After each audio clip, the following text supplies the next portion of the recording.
നമസ്കാരം, പുതിയൊരു ക്ലാസ്സിലേക്ക് ഏവർക്കും സ്വാഗതം. ഇന്ന് നമ്മൾ കാണാൻ പോകുന്നത് +2 പൊളിറ്റിക്കൽ സയൻസ് പരീക്ഷയ്ക്ക് 1 മാർക്കിൻ്റെ ചോദ്യമായിട്ട് വരുന്ന മൾട്ടിപ്പിൾ ടൈപ്പ് ക്വസ്റ്റ്യൻസും അതുപോലെ 4 മാർക്കിന് സാധ്യത വരുന്ന ചേരുംപടി ചേർക്കൽ, അതായത് മാച്ച് ദ ഫോളോവിങ് ക്വസ്റ്റ്യൻസുമാണ് പരിചയപ്പെടുന്നത്. എല്ലാത്തിൻ്റെയും ആൻസേഴ്സ് അടക്കമാണ് നമ്മൾ ഉൾപ്പെടുത്തിയിരിക്കുന്നത്. വളരെ ഇമ്പോർട്ടൻ്റ് ആയിട്ടുള്ള കാര്യമാണ്. ഇതിൽ നിന്ന് മാത്രമാണ് ഈ 2 ടൈപ്പ് ചോദ്യങ്ങൾ നിങ്ങൾക്ക് ഉണ്ടാവുകയുള്ളൂ എന്ന് നമുക്ക് ഉറപ്പിക്കാം. നമ്മൾ ഒന്നാമത്തെ നോക്കാം. ആൻസേഴ്സ് ആണ് പറയുന്നത്. ക്ലബ് ഓഫ് റോം എന്നറിയപ്പെടുന്നത് ലിമിറ്റ്സ് ടു ഗ്രോത്ത് ആണ്. ചേരുംപടി ചേർക്കുന്നതിൽ സാധാരണ ചോദിച്ചു വരുന്നതാണ് club of Rome. Club of Rome limits to growth ആണ് ക്ലബ് ഓഫ് റോം.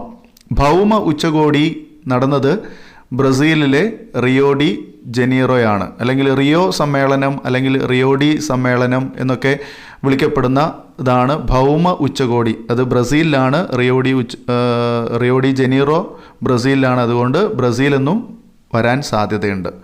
സുസ്ഥിര വികസനം അജണ്ട 21 ബന്ധപ്പെട്ടതാണ്. സുസ്ഥിര വികസനം സസ്റ്റൈനബിൾ ഡെവലപ്മെൻറ്റ് അജണ്ട 21 ബന്ധപ്പെട്ടതാണ്. അന്റാർട്ടിക്ക ആഗോള പൊതുമണ്ഡലമായിട്ടാണ് അറിയപ്പെടുന്നത്. അന്റാർട്ടിക്ക ആഗോള പൊതുമണ്ഡലം എന്ന പേരിലാണ് അറിയപ്പെടുന്നത്. ക്യോട്ടോ ഉടമ്പടി ആഗോള താപനവുമായി ബന്ധപ്പെട്ടതാണ്.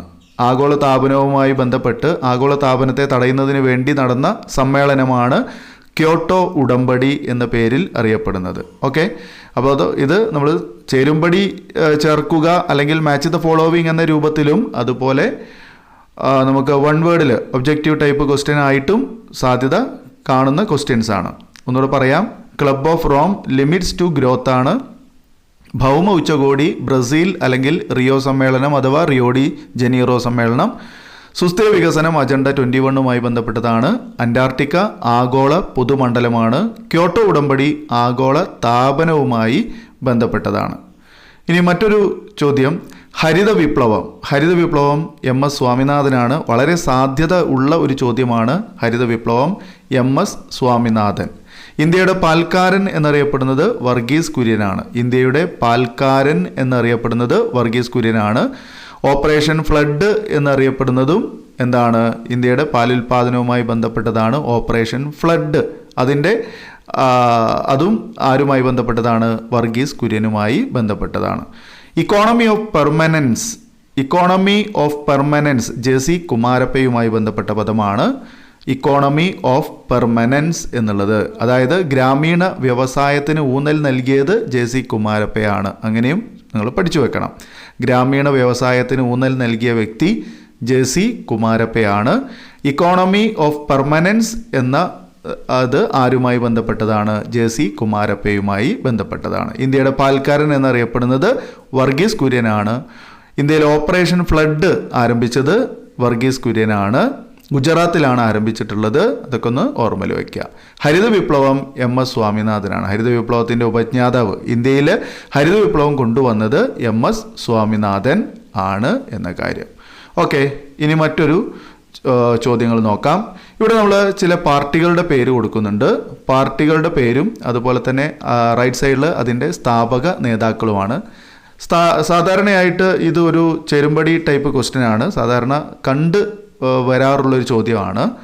സോഷ്യലിസ്റ്റ് പാർട്ടി ആചാര്യ നരേന്ദ്ര ദേവുമായി ബന്ധപ്പെട്ടതാണ്. സോഷ്യലിസ്റ്റ് പാർട്ടി ആചാര്യ നരേന്ദ്ര ദേവാണ്. Communist party AK Gopalan EMS. ചിലപ്പോൾ ഇതുപോലെ 2 പേരുണ്ടാവും, ചിലപ്പോൾ ഒരു പേരേ ഉണ്ടാവുള്ളൂ. ശ്രദ്ധിക്ക്, മനസ്സിലാക്കുക. Communist party AK Gopalan EMS. മറ്റൊന്ന് ഭാരതീയ ജനസംഘ് ദീൻ ദയാൽ ഉപാധ്യായ. ഭാരതീയ ജനസംഘ് ദീൻ ദയാൽ ഉപാധ്യായാണ്. മറ്റൊന്ന് സ്വതന്ത്ര പാർട്ടി C രാജഗോപാലാചാരിയാണ്. സ്വതന്ത്ര പാർട്ടി നേതൃത്വം നൽകിയത് C രാജഗോപാലാചാരിയാണ്. ഓക്കെ, അപ്പോൾ സോഷ്യലിസ്റ്റ് പാർട്ടി ആചാര്യ നരേന്ദ്രദേവാണ്. കമ്മ്യൂണിസ്റ്റ് പാർട്ടിയുമായി ബന്ധമുള്ളത് AK ഗോപാലൻ EMS. ഭാരതീയ ജനസംഘ് ദീൻ ദയാൽ ഉപാധ്യായ. അതുപോലെ സ്വതന്ത്ര പാർട്ടി C രാജഗോപാലാചാരി. അതുപോലെ മറ്റൊന്ന് ചേർത്ത് വായിക്കേണ്ടത് തന്നെയാണ്. ടിബറ്റ് ആരുമായി ബന്ധപ്പെട്ട പദമാണ്? ദലൈലാമയാണ്. അല്ലേ? ടിബറ്റിലെ ആചാര്യൻ എന്നറിയപ്പെടുന്നത് ദലൈലാമയാണ്. ഓക്കെ, ഒന്നാം ചേരിചേര സമ്മേളനം നടന്നത് 1961. ഒന്നാം ചേരിചേര സമ്മേളനം നടന്നത് 1961 ബെൽഗ്രേഡിലാണ് നടന്നിട്ടുള്ളത് അല്ലേ. ഒന്നാം ചേരിചേരാ സമ്മേളനം ബെൽഗ്രേഡിലാണ് നടന്നത് 1961. ഇന്ത്യ ചൈന യുദ്ധം നടന്നത് 1962. ഇന്ത്യ ചൈന യുദ്ധം നടന്നത് 1962. ബംഗ്ലാദേശ് യുദ്ധം നടന്നത് 1971. ബംഗ്ലാദേശ് യുദ്ധം നടന്നത് 1971. താഷ്കന്റ് കരാർ 1966. താഷ്കന്റ് കരാർ 1966. താഷ്കന്റ് കരാറിൽ ഒപ്പുവെച്ചത് ആരാണെന്ന് നിങ്ങൾക്കറിയാമല്ലോ, ഒന്ന് ഓർത്തു നോക്കണം കേട്ടോ. താഷ്കന്റ് കരാർ ഒപ്പുവെച്ചത് ആരാണെന്ന് ഓർക്കുക. സിംല കരാർ 1972. സിംല കരാർ 1972. ആരൊക്കെ തമ്മിലാണ് സിംല കരാർ ഒപ്പുവെച്ചതെന്നും ഓർക്കുക. അപ്പോൾ ടിബറ്റ് ദലൈലാമ. ഒന്നാം ചേരിചേരാ സമ്മേളനം ബെൽഗ്രേഡിലാണ് 1961. ഇന്ത്യ ചൈന യുദ്ധം 1962. ബംഗ്ലാദേശ് യുദ്ധം 1971. താഷ്കന്റ് കരാർ 1966. സിംല കരാർ 1972. ഓക്കെ, ഇനി മറ്റൊന്ന് ചില പ്രസ്ഥാനങ്ങൾ നോക്കാം. ചിപ്കോ പ്രസ്ഥാനം ഉത്തരാഖണ്ഡിലാണ്. ചിപ്കോ പ്രസ്ഥാനം Uttarakhand. Dalit Panthers മഹാരാഷ്ട്രയിലാണ്. Dalit Panthers Maharashtra. Bharatiya Kisan union ഉത്തർപ്രദേശിലാണ്. Bharatiya Kisan union ഉത്തർപ്രദേശാണ്. ദേശീയ മത്സ്യത്തൊഴിലാളി ഫോറം കേരളത്തിലാണ്. ദേശീയ മത്സ്യത്തൊഴിലാളി ഫോറം കേരളം. നർമ്മദ ബച്ചാവോ ആന്തോളൻ മേധാ പട്കറുമായി ബന്ധപ്പെട്ടതാണ്. നർമ്മദ ബച്ചാവോ ആന്തോളൻ മേധാ പട്കറുമായി ബന്ധപ്പെട്ടതാണ്. ചിപ്കോ പ്രസ്ഥാനം ഉത്തരാഖണ്ഡ്. ദളിത് പാന്തേഴ്സ് മഹാരാഷ്ട്ര. ഭാരതീയ കിസാൻ യൂണിയൻ ഉത്തർപ്രദേശ്. ദേശീയ മത്സ്യത്തൊഴിലാളി ഫോറം കേരളം. നർമ്മദ ബച്ചാവോ ആന്തോളൻ മേധാ പട്കറാണ്. അടുത്തത് വളരെ ഇമ്പോർട്ടൻ്റ് ആയിട്ടുള്ള ചില കാര്യങ്ങളാണ്. ഇതും നമുക്ക് ഒരു 3 കോളം കണക്ട് ചെയ്യാൻ വേണ്ടി ചേരുംപടി അല്ലെങ്കിൽ മാച്ച് ദ ഫോളോവിങ് എന്ന രീതിയിൽ 3 കോളം കണക്ട് ചെയ്യാൻ വേണ്ടി ചോദിക്കാൻ സാധ്യത ഉള്ളതാണ്. നോക്കാം. അപ്പോൾ എ ബി സി എന്നിങ്ങനെ തന്നിട്ട് 3 കൂടെ തെറ്റിച്ച് തരും, അതങ്ങോട്ട് കണക്ട് ചെയ്യുക.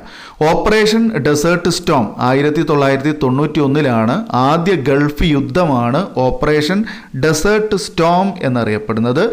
1991 ആദ്യ ഗൾഫ് യുദ്ധം ഉണ്ടായത്. Okay, operation desert storm 1991 gulf യുദ്ധം.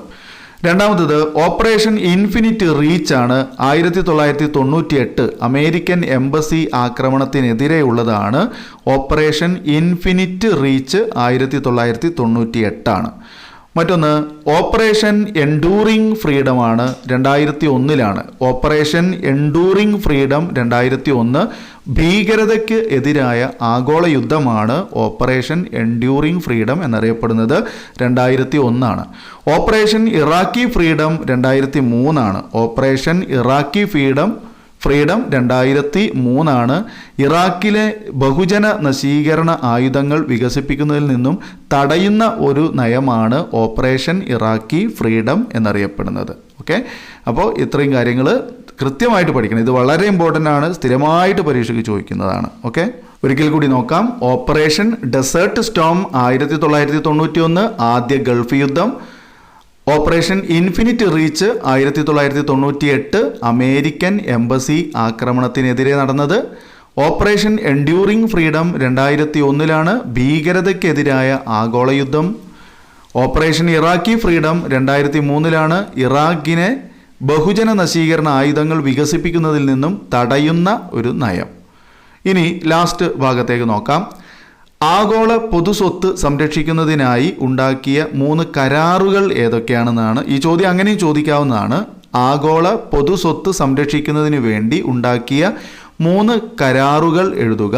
ആ 3 കരാറുകൾ: 1 അന്റാർട്ടിക് കരാറാണ്, 2 മോൺട്രിയൽ കരാറാണ്, 3 അന്റാർട്ടിക് പരിസ്ഥിതി കരാറാണ്. അപ്പോൾ അന്റാർട്ടിക്കുമായി ബന്ധപ്പെട്ട് 2 കരാറുണ്ട്. അന്റാർട്ടിക് കരാറ്, അന്റാർട്ടിക് പരിസ്ഥിതി കരാറ്, മോൺട്രിയൽ കരാർ. ഓക്കെ, അപ്പോൾ ഇവിടെ നമ്മൾ ഇത് ഒരു മാച്ച് ദ ഫോളോവിങ് ടൈപ്പാണ് ഇവിടെ ഉപയോഗപ്പെടുത്തുന്നത്. അതായത് ഇതിൻ്റെ വർഷങ്ങൾ കൂടി പഠിക്കുക. അന്റാർട്ടിക് കരാർ നിലവിൽ വന്നത് 1951 1951 അന്റാർട്ടിക് കരാർ 1951 മോൺട്രിയൽ കരാർ 1987 87.